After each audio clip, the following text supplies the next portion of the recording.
what motivated you to study biomedical engineering? Yeah, so it's a very interesting story. I didn't know anything about biomedical engineering in the beginning. So when I finished my high school, the plan was to go do medicine. I think back in Ghana, usually when you're good at science or something like that, they usually say, you have to be a medical doctor. So that was the plan. In my first year during my master's, that was around the time this whole COVID thing started happening. So I think we had to go home and all that. So I was just home, not really doing much. I feel like PhD, if your motivation is not there, like if there's no passion, I think it's more about testing your endurance, right? Like how much you can hold and how much you can take.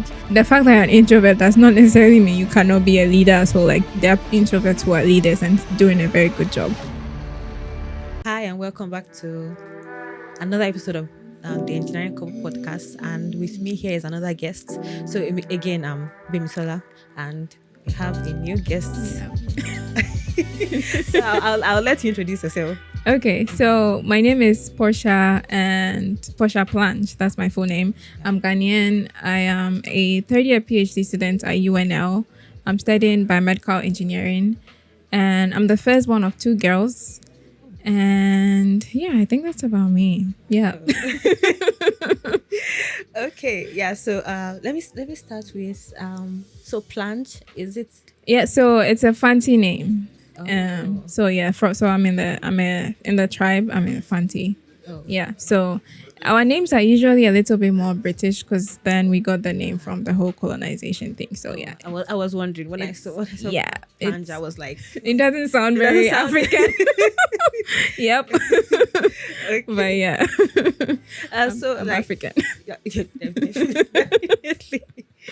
Yeah, so I wanted to let me start from like your background, like growing up in Ghana and before you came out here. Yeah. So you moved here, that was, you said third year. So third year. 3 years ago. Yeah, 3 years ago. Okay. So like how was life like in Ghana before you came? Oh yeah, so well, it was mostly with my parents. So I'm a very introverted person. So back in Ghana, I wasn't doing so much of this, maybe partying or anything crazy like that. It was mostly like school, back home, then maybe church. Yeah. And not maybe church, definitely. Yeah, so that was kind of like my life back in Ghana. So it was mostly like I was in school. In fact, I was in school till I came here, and I'm still in school.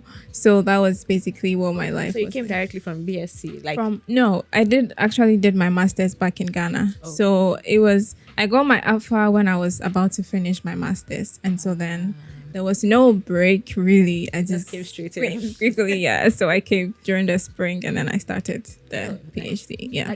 So from your BSc to your master's. To my master's. No breaks. Oh, there was a 1 year break, but even that I did. So in Ghana, you do have to do national service. Oh yeah. So Nigeria too. Yeah, exactly. So that one I still did it in my department as a teaching assistant. So I was still literally in school. So essentially, I've been in school my whole life. Yeah. Okay. So I finished that, continued with a master's in the same department. Then I had my offer. Like I finished my master's, let's say, I think it was in August or so. And then I came during the spring, the next January. Okay. To start my PhD. So, yeah. Oh, that's interesting. Okay. What did you study in? So I did biomedical engineering as well, both bachelor's and master's. Okay. So let me say, like in Nigeria, is it a 4 or 5 year program? It's 4 years. Bachelor's is always 4 years back in Ghana. So for us it's 5 years. Oh, I see. So and one of the years is like industrial training. Oh, okay. So I was wondering, like, did you never go into the industry at all? So we are supposed to do we had an internship opportunity, or it was like a compulsory one that you had to do. So that was the one where I had an opportunity to intern at a hospital. Okay. As a biomedical engineer, but that's about the industry experience I got. But even with that, I think that experience, it made me realize I didn't really want to be in that kind of space for in terms of the career path with biomedical engineering. So in Ghana, usually we have clinical engineers, so they would go around do inspections, they try to fix the machines, they do installation, that kind of thing. Yeah. But it wasn't working for me. I was just now I know what I don't want to do. Yeah, so that internship, it was a good experience for me because then I realized what I did not like. Oh, Yeah. that makes sense. Yeah. Yes. Okay. So, I'm a mechanical engineer. Yes. So I know it's not too about biomedical, but I Yeah. don't really know So what much. to do. Yeah. Yeah. I mean, biomedical is even back in Ghana, a lot of people don't really know much about it because it's relatively new. Yeah. But then, so usually what I tell people, like the simple and short of it is more or less like we are like the engineers for the healthcare sector. So if you think of any issues that the medical sector is having, or like it could be anything, could even be with like drugs, it could be instrumentation, it could be whatever you could think of that is a challenge in the healthcare sector. We come up with the solutions for them to help advance their healthcare. So that's what I usually tell people, like the long and short of what we do. Okay. So like it's just restricted to like healthcare, like medical. Well, it's mostly like health care related, but I feel like there's still, of course, engineering. I feel like engineering is like interconnected in so many ways. So there'll definitely be other aspects that you have to consider. For instance, if you're developing a device in the medical sector, you may, even though it's for the health, you probably have to think about like the social aspects as well, like how will it impact people? Would people even want to use an instrument like that? All those things. So it's all those things still come into play. Okay. But then, yeah. So let me jump and actually ask you. My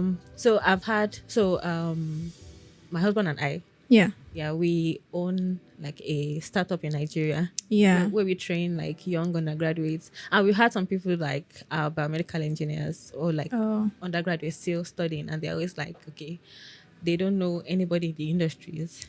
Yeah. And like who to look up to or who to ask questions from. So can we direct them to you? Well, I mean, I don't really have so much experience in the industry, but I do know a few people I could maybe direct them to. Okay. But then again, back in Ghana, I feel like it's also a little bit restricted. I think that was one of the reasons why I also didn't necessarily like that industry space with the whole going to the medical, like the facility, going around doing all those inspections and stuff like that. I feel like, and biomedical engineering is really broad. So like, I feel like we're so restricted in that sense. Okay. So it's still growing. Well, back in Ghana, it's still growing. And I think they're doing way better now, like than when I was there. Okay. So they can definitely contact me and I could try to help with like whatever resources that I have. Yeah. Thank but you. Yeah. Mm-hmm. Okay, so what about like coming here, like your experience as a biomedical engineer here? Yeah, so I feel like when I got here, when I was coming here, my whole plan was I wanted to do a PhD because I wanted to be a professor in a university. And that career path was what I had to do because I didn't like the industry, which was the clinical engineering thing they were doing. Yeah. And I feel like being in academia was like the best route for me. But coming here to the US, I feel like I've seen like more opportunities for biomedical engineering. It's not either you're a clinical engineer or you're in academia. You could actually like even work in some research institutes. Like you could even work in NIH. You could work in like, they have a lot of research like companies here in the US. So like there are more opportunities in that extent. Okay. So I feel like right now I'm still deciding, which is very funny, even though I was so sure what I wanted to do before getting here, but I'm still deciding on what exactly I want to do. So, okay. Yeah. What was the question again? I feel like I lost track. Yeah, like, so you mentioned your experience, like as a biomedical engineer in Ghana. Yes. So like in coming here, like has it changed? So I feel like there are more opportunities here, in my opinion. There are more opportunities here, and it's not restricted to just like whether you can be a clinical engineer or you have to go to academia. So for me, I'm actually glad I came here because then it opened my eyes to more things that I could actually do. Okay. Yeah. Okay. So we'll still get back there, but let me ask about like, what was your motive? Okay, I think you mentioned it. Your motivation to come. PhD. Yeah. So, when I was doing my bachelor's, then I took one class in biomaterials, and I really loved that class. I felt like, oh, it's very interesting. Like you could have one material, and then if you just change one little like detail about it, you could use it for something entirely different. And I found that very fascinating because we were using that like tissue engineering, like growing organs and stuff like that. I was like, oh wow, this is very fascinating. So that was the beginning of my interest in research in that sense. So then the masters came about because I spoke to one of my lecturers, and then she also advised that sometimes it's also good to do a master's before the PhD, diving in deep. So just to have a feel of if this is really what you want to do. And so I did the master's, and my research was also very interesting. So I was like, oh, I think I enjoy this whole lab, being in the lab, trying to figure things out by yourself kind of situation. So I was like, okay, then I think I really want to I'm interested in doing the PhD now, because then you get to do more research and stuff like that. And again, the main motivation was to get into academia. Yeah. But then I think coming here and starting my PhD, I realized that I don't necessarily have to be in academia if I want to do research. Like you could still be a researcher in even other institutes, but you don't necessarily have to do so. The main motivation was the research. Like it was just very nice being able to think about something or like have a hypothesis, and then you do research, you do experiments, and then you either prove right or wrong. And it's always a very interesting process when you go through it. So I think for me, that was the motivation for wanting to do my PhD. Oh, sounds okay. So how about like your post-PhD plan? Yeah, so right now I'm still trying to, and which is very funny, but I've tried to take like intentional steps about it. So I've been trying to reach out to people who are like doing the kind of job I think I would want to do in the future. And I'm trying to like speak to them, see what their day-to-day activity or life looks like. How is their work-life balance? Do they have time for family, stuff like that? Because I have hopes of having a family in the future. So like I'm trying to see what will work best. Because it's not like, I think industry is good, academia is good. It all depends on what is your priority, right? What exactly you want and what makes you happy as well. Even though the money is important, just to say. But yeah, so I think for now, I would say I'm still deciding, but then I'm still like taking intentional steps to make sure I end up making a decision that I would be happy with. Okay, so you're not like directly restricting yourself to academia. Yeah, I'm trying not to be so restricted in terms of like how I'm thinking. Like maybe it has to be either academia or it has to be like a research thing. So because there was one person I reached out to, and then she was telling me that because she feels like I do enjoy the research, the teaching is what I feel like I haven't had so much experience with, so I'm not so sure about that. But she was saying maybe I could try to find something in between where I can still do the research, and maybe I do enjoy mentorship though, like mentoring people. So maybe something that would give me that kind of like in between where maybe teaching may not necessarily be something you have to do. Yeah. But again, I feel like as you keep growing, you probably discover more things about yourself. So even though I'm not so sure about the teaching, I still feel like if I have some opportunities where I get to teach, maybe I might end up enjoying it. So also, you've never had TA? Well, I have TA'd.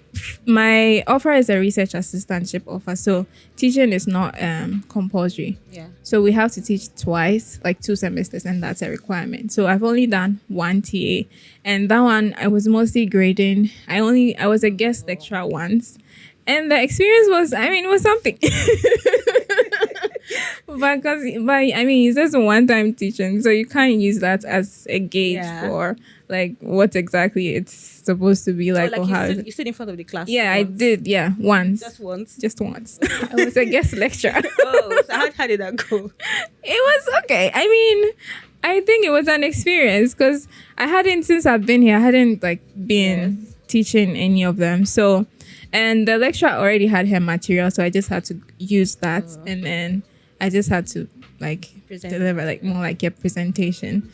Okay. So I just hope they understood whatever I said. Because I was ask that. Okay, like hope they understood like whatever. Yeah, I tried. Well, I tried my best, and the university also has like the graduate students. They have this thing where you could actually invite someone to come and watch you as you teach, and then they could assess you. Yeah. So I got someone to assess me, and then she gave me comments on what I should do better and stuff like that. And I think it's a very good resource to use for everyone. Yeah. Okay. I haven't seen it. Oh, I'm okay. also an RA. Yeah, yeah. And I was like, I think my supervisor was trying to like encourage me to TA. Yeah. I was an observer in his class. Okay. But I was like, TA, like, Yeah, I didn't see it. Just I know the few times I've had to like speak to the class, like of course I did, like I think every other week we had to make a presentation to the whole class. So sometimes I looking at them like, because of my accent, I feel exactly like they're lost. Yes, that's also another thing. Like if they're even understanding what you're saying, I'm like, I hope you got it though, because I'm really trying over here. Yeah, so I'm like, but I think some of them like are getting in tune with the way you speak, like for the whole semester. At least you have to understand something. Yes. I think it gets better with time for sure. So, but taking that course, I was like, I'm not sure about this presentation. But like, it's a challenge. Like exactly. And I think I would like to TA sometime in the future, like just to have that experience. Yeah, I think it's also helpful. Like it's helpful, even if you don't end up. I feel like it's still good to put yourself out there and see what you can do. And so I did tell my PI about it, and then she was saying maybe we could consider like she would have a class together, something like that. Like we could structure a plan for a class together, and then I could teach. So I don't know. I'm still thinking about it. I hope she doesn't see this video. But yeah. Okay. So let's go back to from your master's into your PhD, like how was that process like? I'm asking details now because like people watching might want to know, like, what did they have to do? Did they have to like send emails to stuff like that? To come for a PhD here? Yeah. So I think, was it when I was doing my national service? Yeah. So we had the TS at the time. Well, no, not like the TS. Sorry, they had those who just finished being TS or like TS at the time. So one of them was talking about his experience and how he started emailing professors when he was about to finish his bachelor's. Okay. So he said there was one where he didn't hear back from the person for like a whole year. Okay. And so after a year, as he finished his national service, that was after a year. That was when the person now responded and was like, there's an offer open. So if you are interested, imagine that. So I was like, what? That's like really crazy. And so I took that. And so I decided that, okay, I'm also going to start emailing professors whether I'm ready or not. So I think in my first year during my master's, that was around the time this whole COVID thing started happening. So I think we had to go home and all that. So I was just home, not really doing much. So I said, okay, I'll just start sending emails out to professors. And so I just started sending emails out. So I think I always keep encouraging people whenever I have the opportunities that just send the email out. They may respond, they may not. What do you lose? Nothing. So just send the email out. Like, be intentional about trying to reach out to them. If you don't reach out to them, they don't know who you are. So that was one thing I did. So even with my current PI, I think I sent the email out to her probably maybe in October or something like that. I heard back from her the next year. Which is good. I took the advice the person gave me, right? Because then I think I'm guessing because of the whole COVID and whatever, so maybe she didn't have the time or she was too busy or whatever she had to do. But eventually she responded. And so when she responded, I'm sorry, did you have to send like reminder emails? I didn't even send reminder. So it's just the one email. It was just that one email. I did not have to send a reminder email. Yep. So that's why I'm saying some of these professors, they don't respond because maybe they don't have an opportunity yet. But so far as they see that you send the email, the moment they get the opportunity, they will try to reach out to you to find out if like you're available or not. So for me, I'm always like, just send emails out. Just like the worst case scenario is they don't respond. So just send emails out. And I think another thing I was also doing was I would research, like try to find out the kind of research. So let's say maybe cancer research, and then I'll just type, Google really helps. Just type that in, see like the universities. Usually sometimes you might even have like links to some professors, like their research page or things like that. Some even state specifically that they are they have PhD offers open or something like that. So I think that's also another good way to go about it, to try to research based on like the whatever you have interest in. So like the specific area you have interest in. And so I think I also did that as well. And let's see what else. Yeah.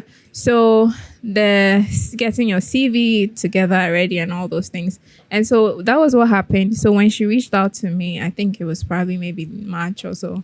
And then she set up a meeting. So for the interview. And honestly, I was... So you had already sent her like your CV and everything. I sent CV and everything. Email. I'm not wasting any chance. You see the CV as you open the email. So you have everything. So then you decide if you want to email me back.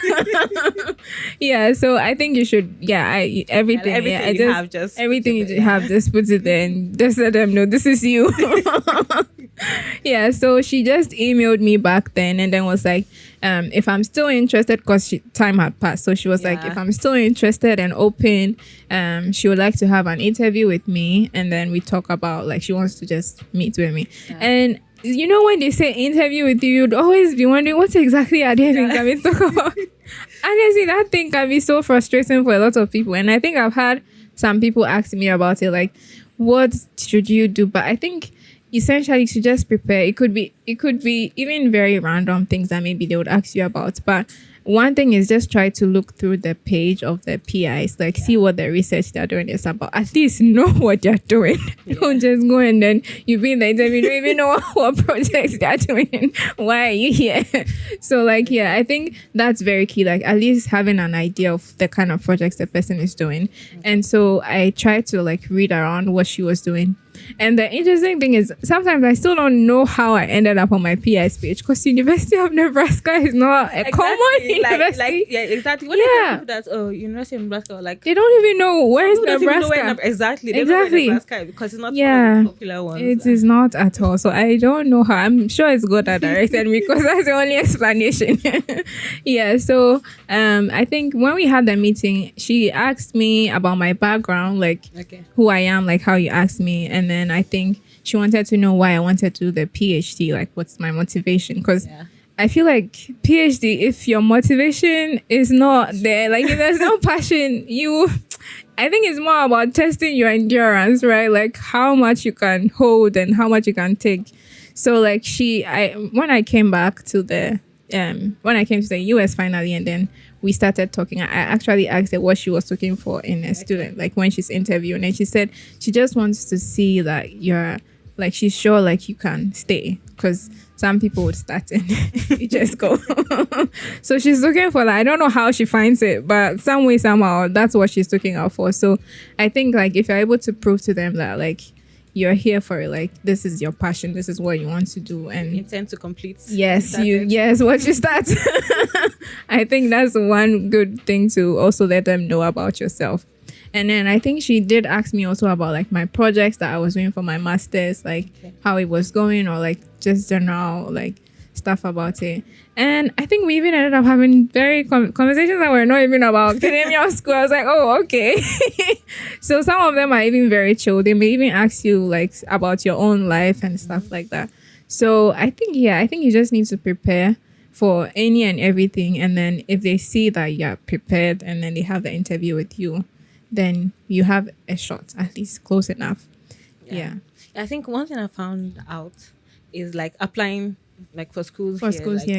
It's not just about like your academic strength. No, exactly. It's not just that. They want to know like, are you well-rounded as a person? Exactly. Yeah. So like this. Okay, for example, my own PI, I think what's drew me to him. Is the fact that I have a startup. Oh yeah. Like he was like, because he's a new recruit. Okay. And then he needed somebody like a self-starter. Yeah. The lab. So so when someone he saw that you already I have that experience. Like, then you'll be able to definitely to, like manage, like wearing a lot of hats.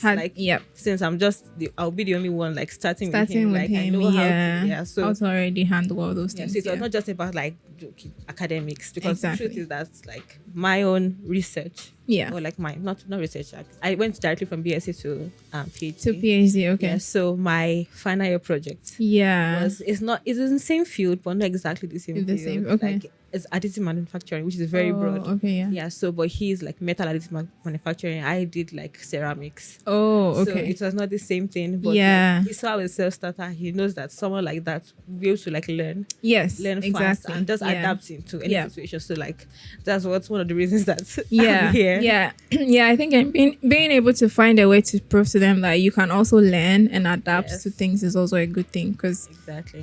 when you get here, I knew absolutely nothing about my lab. I had to learn. It's a lot of learning, and then being willing to learn and unlearn stuff, because Yes. there's a lot of things that you'd have to learn. So I think also letting them see that you're willing to You're willing learn to and you're like you're ready to work, you're hardworking and all those things. Yeah, I think that's And sometimes maybe being a firstborn can also be a good one. Because then you're supposed to be a role model, right? Well, Yeah. my PI was saying, I think she said when I mentioned that I was a firstborn, she said, she kind of clicked that, if you're firstborn, there's already that you have to be a role model kind of thing. Yeah. So she felt like this would be someone who would be willing to like put in the work or something like that. But that's just a personal thing. But I don't think it works everywhere. But I think we need to give credit to us firstborns. I'm just advocating for us. Well, I'm not the firstborn, so Okay. I'm in the middle. Okay. Right in the Okay. middle. And I'm the only girl. Oh, So- okay. I see. Yeah. So I have just brothers and just me. Yeah. Yeah. So what motivated you to study biomedical engineering? Yeah, so it's a very interesting story. I didn't know anything about biomedical engineering in the beginning. So when I finished my high school, the plan was to go do medicine, Oh. which maybe was because I wanted to, or maybe because my parents wanted me to. But anyways, the whole, I think back in Ghana, usually when you're good at science or something like that, Medicine. they usually say, you have to be a medical doctor. So that was the plan. But when my high school results came, it wasn't like fit enough for med school. So then the thing was, actually I was trying to find a different route that would still get me back to med school. So the plan was to do a course that would, you can in Ghana you could do like a top up, like a postgraduate medical school thing. Yeah. Okay. So that was the plan. And interestingly, I don't even know why I didn't consider like maybe biochemistry or biology or something like that, because that's more, Yeah. So a friend of my dad's who knew someone working at the university then at the time was the one that told him that there's this course by medical engineering. It's quite new, but then he knows that when you do that course, you could still end up doing medicine afterwards. Okay. And for me, I mean, I enjoyed physics and all those engineering related maths and stuff like that. So I was like, well, I think it sounds good because there's medicine in there. So I was like, well, yeah, I think I would do it. So I didn't even really know what biomedical was really about, but I was just like, it's just a mixed one, and so might as well just go into it. So, but then when I got into it, that was when I enjoyed it. Like, I was really fast. I was like, oh wow, this is like even way better. No offense to medical doctors though, before they come for me. But like, I feel like it was more exciting, right? I feel like there's always something new to a problem that you need to figure out, or something going on that needs like help or needs some research to do and stuff like that. And so I remember the same internship, when I went and then I saw how some of the medical doctors, for some of them that I got to see, was like sitting there just prescribing drugs. And I was like, I don't know if this is really a job I would really want to do though. It felt very mundane for me. Like, I'm like, so I think that experience also made me, I was like, I think I just like this whole biomedical, even though it was still very new in our country, and so there wasn't so much, but it felt very exciting, like something that I think I would want to do. And so that was how I ended up like staying in there. And then after taking that biomaterials class, so that was also a good, like, I think that class was one that made me, I was like, oh, I think I really want to stay in this field. And also we have my PI that I work with, she's she's a very popular person back in Ghana. She does the National Science and Maths quiz. It's a very huge thing back in Ghana. Professor Osiefa Koman. So she was also like someone that I really admired. So knowing that she was also in the field, I was like, I think I want to stay in this field. Honestly, when I went to level 100, like I think it was probably the first or second day that I went. The moment I saw her in the building, that was all I needed. I was like, oh my God, I'm staying in this place. Yeah, so I think all those things, like seeing her do what she does, I was like, oh, I think, of course, it has to be a good thing. That's why she's still doing it, right?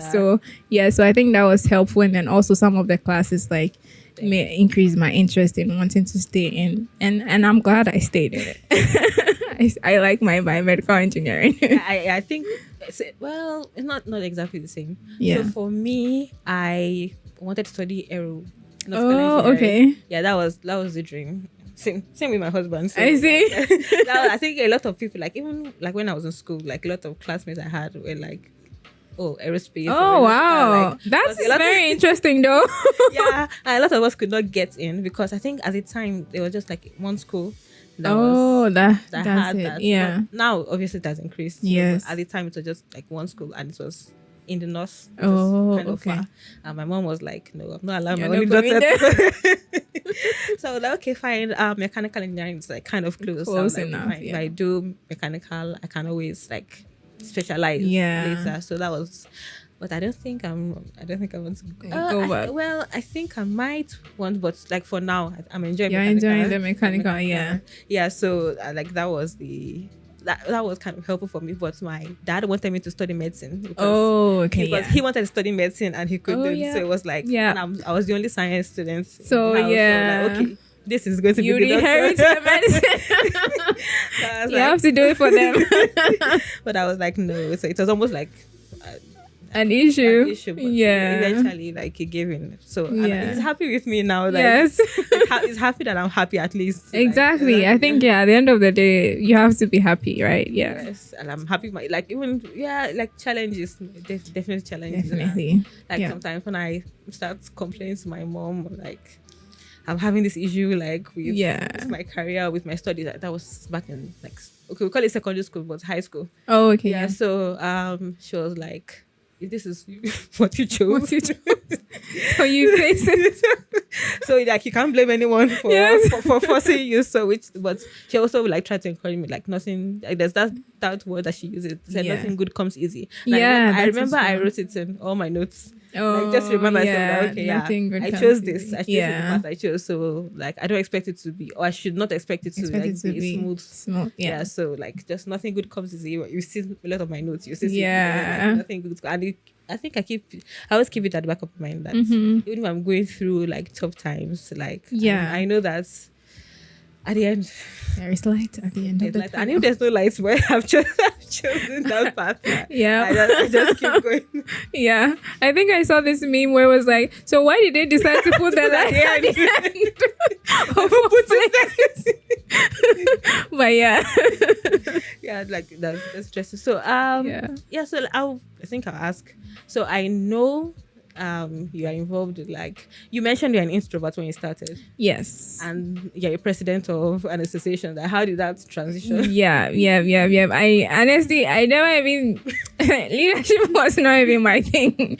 I was always so like running away from it, even though I always somehow found myself in it. But it was mostly not from like my personal, like I want to do it, but I think kind of or like you're like, oh, you make a good leader, like okay. But I think like I said, when you do this whole PhD, it's you discover things about yourself, or you start to like develop yourself as an individual. So I was like, there are certain things that sometimes you want change to happen, but if you are sitting in the back seat, you don't get to make the change, right? So you have to be at the table where they're making changes so that you can also make the change. So I had a conversation with someone and the person made that, and it was like, okay, yeah, that's true. If I really want to get something done, then in this way I have to be the one in that position. So I think I took that challenge upon myself, that it's not as if you cannot do it. It's just you have to put yourself in. Okay, yeah, and it's uncomfortable, but then life is like that. If you don't like stretch yourself out, then you wouldn't even know what you're capable of doing. Yeah. So I did give myself time because I didn't want also to be rushed or rush myself into something. And one thing about myself is, or something that I'm trying to like build, not like a reputation for, but like if I do something, I want to make sure I get it done well. And then like there should be a difference. Yes. So I always also try not to rush into things. So so it was more or less like a challenge for me as well. And so I was like, I think I have interest in this. I'm interested in seeing women in engineering like thrive and have fun as well, and then like, you know, just be good at what we are doing. So I was like, okay, I think I would take up the position, even though it still feels uncomfortable. But I'm like, it's a challenge I'm willing to put myself through or in, because it's a good challenge anyways. And also the motivation is to make a change. And so however I can help make that change, then I would put myself out there. So yes, there are days where I'm like, I don't know if I want to talk to these people. I'm like, well, you put yourself afterwards, so you have to talk. So yeah, I'm not someone that's like always bubbly and all that, but I took the challenge and I was like, I have to put myself out there. I have to, because especially here in the US, I feel like you have to talk, or you have to like, if you don't talk, then nobody knows what you're doing. And it's like, so it's a skill you need to learn. So I realized that, they say some people are born leaders, but I still feel like some traits or all these leadership things, it's learnable. You can learn the skill. So provided you are willing to put yourself out there. So that was me. It was a challenge for me that I said, I want to, because I want to see change. And so if I want to see change, then I have to make sure that I can be in those spaces where change can be made. So that was more of like a challenge that I put myself to. And I'm glad. And I just hope it ends up well. So did you start with SWE? So I initially started, I was just their social media coordinator for like the previous year, because I just wanted to see how things work and just, observe and see how tedious it is, or like if I can really handle it. Because like I said, I don't like to do things and do it haphazardly, which is sometimes also a negative, because I'm overthinking things too much, and then I'm like, I don't think I have time for it. But sometimes you actually end up learning on the job, so eventually you get good at it. But so that's how I got involved. And then I was like, this academic year, I asked them to vote me president. And they did. And they did. And so thank you if they see this. We had Katie here. Oh, okay, Yeah, so like... she is, I think she's part of the people who started it, so... And I think Grad is for me, when I came, it was my lab mates that introduced me to it. And I liked it because, it's nice to just be girls or women or whatever I want to say, like and then be able to like express yourself and talk about like some challenges you're facing, and still be feminine and, just have fun as an engineer. Because, I think I'm a very bad example. Because I think I've only been to, at this last semester, I only came for one of the meetings. One of the meetings, I remember you. I saw you. I think last year. So I resumed last year. I came in spring. Okay. So Katie almost forced me to come for one of the... Katie is really good at that. See, that's why she has to be president. So I went for the first meeting. I think it was just like a breakfast. Everything. I think that was the first one. Then I think that was the only one. Yes. I see. So I never went back. So I was trying to like encourage myself that, okay, let me be more involved. This past semester. Eventually it didn't work. It didn't work out. I didn't push myself.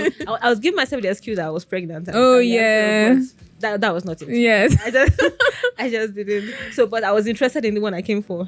for the career thing. Yeah, the career thing. I think that was my interest. So I Yeah. wanted to show up for Yeah. that one. Yeah. I think it's nice. And personally, I've enjoyed like most of the events that we've gone to. We've had like movie nights and stuff like that. So Yeah, I think I wanted to come for the movie night, but what happened? Something happened. Something happened. So Yeah. I think the potluck. oh yeah, Yeah, we usually have a lot of Yeah, I potlucks, think I want to be at least one of them. Maybe one Well, of yeah, them. let me just say, we will have one. So, it's probably going to be ending in December. Like, we'll probably have a potluck in December. I think I'll be in Nigeria. Oh, okay. But then we'll still have like other events subsequently in the semester. So, Oh, okay. I hope to see you. I think I'm interested in. I think I mentioned it to Katie that at least potluck. Oh, yes. For the food, like come. Yes. So, like I think food and curry I can comfortably. Yeah. At least. Yeah. Yeah. And I think it's a nice like space to be in as like women in engineering. Yeah, I think it's also good. Like, okay, let me ask you. Let me not assume. So, has that experience as a president and also a member of SWE how has it helped you? Yeah. So I think when I came initially, like I'd say it was a good place to be in, just to see other like people like yourself who are also engineers, and then like to have like honest conversations with them, and there's no like, oh, is this person going to think this way about me or something like that? Like just having a safe space, let me put it that way, a safe space to express yourself and stuff like that. And also like, I think forming friendships as well. It's very hard to find time to form friends when you're doing PhD. You can easily get like sucked into the whole PhD and end up with no friends. So I think that's also another good opportunity to make friends. Like if you don't have time to go out, you at least if you go for the events, you'd see other people that you could talk to and then form friends out of.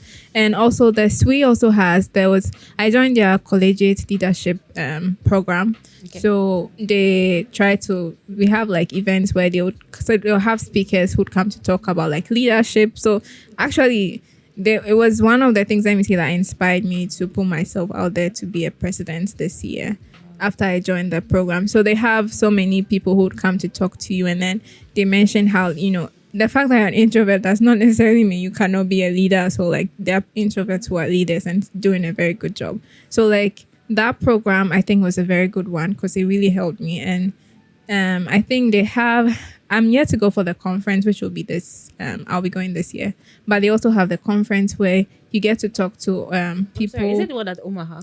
No. So the one at Omaha is Nebraska Women in STEM. Oh. That one is different. Okay. Yeah, but that one was also a very good one because it's more or less like having like bigger sisters who are like kind of like encouraging you or giving you tips on how to thrive in your career, how to even negotiate, because we don't have those things. We don't have those negotiation skills. I was like, oh my god, like when we went and like when you were giving the tips on like how you can actually go about the whole process, I was like, oh wow, that's even a whole like, so you have to go through this whole process. So like they give you tips on maybe mistakes that they made so that you don't make those mistakes when it's your turn. So I think all those like events, they just help you prepare yourself like for the career world, or even just just networking with people and trying to make new friends. I think that's a good thing. Oh, that's interesting. Yeah. So aside from like SWE, aside from research, like what else? Yeah. So I enjoy to spend time. So I have interest in photography, which I think I probably developed it during my master's-ish, but when I came here, that was when I tried to like, I'm more or less like, I would take pictures of any and everything. I think sometimes it can be annoying for some people, but I would take pictures, whether you like it or not. So that was actually one of the reasons why I ended up being the social media coordinator, because then I was like, and I like making reels and stuff like that, like putting those things together. So, and I also, I made myself develop interest in painting as well. Even though I'm not able to do so much of it, but like when I have time, I try to like paint. So essentially, let's say maybe anything that is art related or far from engineering, let me say. something that puts me outside of what I'm always inside of. So yeah, that's I think that's what I've been trying to like develop interesting or try to explore more about. And also like I have a family here. My adopted family. I love them so much. So yeah, I mostly spend my weekends with them most of the time. They're Ghanaians. Yeah, they're Ghanaians. Yeah, they're Ghanaians, but they've been here for a while. So then they open their home, and so I get to call that as home as well. So yeah, so that's mostly, I think, yeah, that's mostly what I do outside of like research and all of that. Okay. Yeah. So we have a camera. We I do. you have a Yeah, we have oh, okay. Oh, it's not. It's outside. There. Oh, I see. Yeah. So because my husband loves. Oh, he also developed the interest. yes. Last year, so I was like, okay, let's get the camera. So Yeah. like everything you see here. Oh, we're set up. Yeah. So Nice. Yeah. Okay, I'm pointing at this. Yeah. So it oh was yeah. actually initially for photography. Oh. So then we okay. have this background. You see this? Yeah. Yeah. So Oh, okay. yeah. So I see. he does take pictures. Oh yeah. I tried. I would say I love taking pictures of like nature. Just Of nature, yeah. Not like Yeah. not people. Not people. Yeah. Yeah, I do take pictures of nature as well. I usually post those on my Instagram sometimes, but Okay. yeah. Yeah, so yeah, and I also enjoy being taken photos of as well. I think I make a joke that if I wasn't doing engineering, maybe I'll probably consider being a model or something, because I think I like being in front of the camera. Oh, okay. Yeah, so I mean, but I don't know, maybe We can use you. We can use you as a yeah, I don't mind, honestly. I think at some Honestly, I don't point, mind. like I self-taught myself. Oh, okay. Like, makeup. Oh, I see. So at some point, I was looking for a muse, like. Oh, yeah, I see. Because like I can't use myself. Yeah, you can't use yourself here all So I the was like, time. okay, let me use somebody else. Yeah. But I don't think a lot of people like sitting down to get their Oh, makeup yeah. done if they don't have an event. If you don't, yeah. Just sit down and take pictures. Yeah. I mean, I'm in for taking pictures any day, anytime. Yeah. Okay. Yeah. So I think the last thing I wanted to ask you Mm-hmm. is like, okay, you mentioned like at some point in life you want to have a family. Oh, yeah. Yeah. So like, what's the plan? Is it like, Yeah, what's the plan? I know. I'm also finding the plan out. Well, so I think, let me just say, I am not dating at the moment. Okay. But I am trying to be more available and trying really hard, because this particular year I've had like some deadlines I'm trying to meet. Okay. So I have not been putting myself out there as much as I should. Okay. But it is like in the plans of something I'm like, I have to put myself out Have there, any right? preferences like Ghanaians? At the moment, I think I should just be open.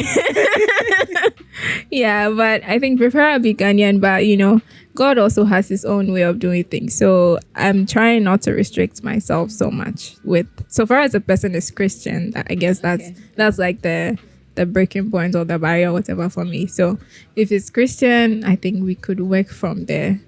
But I mean, maybe sometime last year, if you asked me, I'd probably be more like, yeah, it has to be Ghanaian. Ghanaian. But yeah, we're trying to be more flexible in life. Yeah. Okay. I think that means you don't have the ideology that like some people have that idea that if they're in their PhD, like they're doing their PhD, they don't want to have any social life, or they don't want to, they think it's going to be a distraction. Yeah, I mean, at this, I think the PhD, it is a lot. I will not even lie about it. It's really a lot to handle, but I think life will keep getting busy as we keep progressing. Yeah. And I think, so when the SWE events, like the person who spoke, she even mentioned it, like, because she was like, you keep getting more things. So if you keep saying you're waiting till you finish your PhD, you might as well not even do it. So I think, I think I don't agree with that. Like, if you want to do something, you have to make time for it. Even for like your YouTube channel, right? Yes. You're doing your PhD and you're still doing YouTube, right? It's not as if you have time. You make time for it because you want it. So I think that notion is I don't agree that you cannot like maybe be in a relationship or have a family or something like that. It's just that you probably have to put in more energy or more efforts than anyone who is not in a relationship or in having a family. I think that's it. It's just more energy. Yeah. I think I felt like I'm a serious person because I met my husband in school. Oh yeah. So I mean that's really good for you. Yeah. Saves you time. Trust me. It did like it was just like we're reading partners. Yeah. It just grew from there. So it's not as if okay, I was looking. That was what you were looking for. Yeah. It just kind of just happened. Yeah. And I think that's really beautiful. I did watch the YouTube video though about that one. So I was like, oh, that's interesting. Because for me, I didn't know, like, having someone as a classmate and being in a relationship with them was also one of the things I was like, I don't know if I want to be that. But I think it works for a lot of people as well. So I think I heard a couple of people just say, like, it also started like that. Yeah, like that. that. That's what they're looking for. Yeah. It just happened to be close to that person. Yeah. And I think I had a lot of people in my set. Oh, okay, that actually like got married. Oh, through They're just like classmates, friends. Yeah, like, just like together in school, and then after school, like it's just like this person has been there with me. Like, what am I looking for? Like, So I think it's possible to balance that. Definitely in a PhD, it's not like you cannot. I think I mean, you are doing it. You're a perfect example. I think it's like, okay, for example, like now I have a child. Yes, exactly. So like I'm going to be forced to work harder because my careers can't suffer because of that. Yeah, exactly. Can't suffer either. So and obviously I have to be a good example for you. Exactly. Yeah. So I think so far as you're faced with the challenge, you find ways and means to make it work. If you really want it to work. So I think that notion is So people should be in relationships. like even like child. So initially, I will not lie, I did not want to have a child. Oh, I was like, okay, I'm going to wait till maybe my third year or fourth year. I didn't want to, but it happened. So, because that was also one of the questions I was asking. Because I'm like, I don't know how you guys do it. Because sometimes I'm like, I feel like taking care of doing this myself. It's a lot of work. So I truly admire people who do that, like you guys, like you for instance doing that. Like I admire you so much because I have no choice. I know it's a lot, even though you don't have a choice, but like still being able to do it is like you deserve like awards right now. And because it's a lot. Even just taking care of yourself as an individual is a lot. So to have another child that depends on you, I think it's very, very, very. You should like give yourself some. I don't know. I think it's funny. Like sometimes I speak to some people I know. I'm friends, friends like in the department, and then they're like they're busy. I'm like, what is that? Like we're all in this PhD game together. Exactly. So I honestly admire people who are mothers and still doing their PhD. I feel like you guys deserve like some superhero cups or something like that, because I think it's a lot. Because PhD is definitely not a joke. I think okay, let me ask this last question. So how's your relationship like with your supervisor? So I know that a lot of times when I ask other people, the response is not good. So sometimes I feel like, well, I don't know, but I got lucky. Because I'm like, it's very shocking when I hear some of the things that I hear. So I'm always like grateful to God, because my relationship with my PI is a very good one, and like we both respect each other. She's interested in my growth as an individual, like wanting to build a career, whatever I want to do. Like she listens to what I say. She's always trying to even find ways to help you improve. Like if maybe she finds a program that she thinks, oh, this is a good thing, she would forward it to you. Like let me just say, she's maybe sent from God.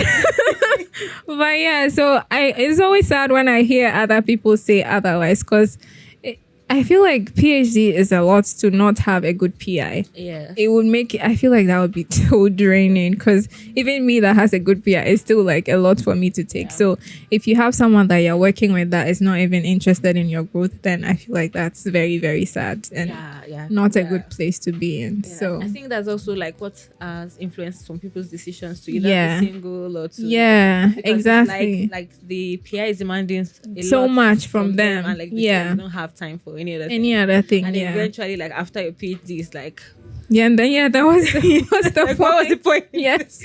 And then you see like maybe your peers like achieved some things that exactly. Yeah, because I did ask Katie like about like her involvement, like even you, like your involvement with like SWE and other things that you're doing outside, like outside research, of obviously your peers will be aware. Yes. Like, but like, do they support? Like, I know some don't. Some don't. Yeah. So some just want you to dedicate your life to exactly. Like so. Yeah. But having like supervisors or PIs that are interested in it is very in you as a person and not just the research. Yeah, not just the research. Like if you are thriving, obviously the research will thrive. Yeah. I think I don't know why they don't get that, because if I'm doing good, your work would definitely the research would be good as well. So.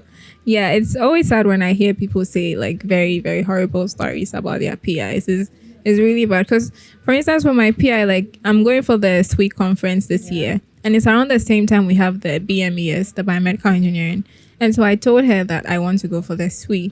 So maybe some PIs would be like, no, you have to go present your research. You don't have to go do this whole SWE thing. But she's okay with it. So like, I think when you have someone who is interested in your growth as an individual, it really helps, because when I do my work, it's not necessarily because I'm under pressure or anything. I'm setting deadlines for myself because I love what I'm doing. Yes. And I appreciate that the person also appreciates my efforts. So then I think it even pushes me to do more. Yes, like exactly, to be more hard work, because I want her to see that, I'm getting things done.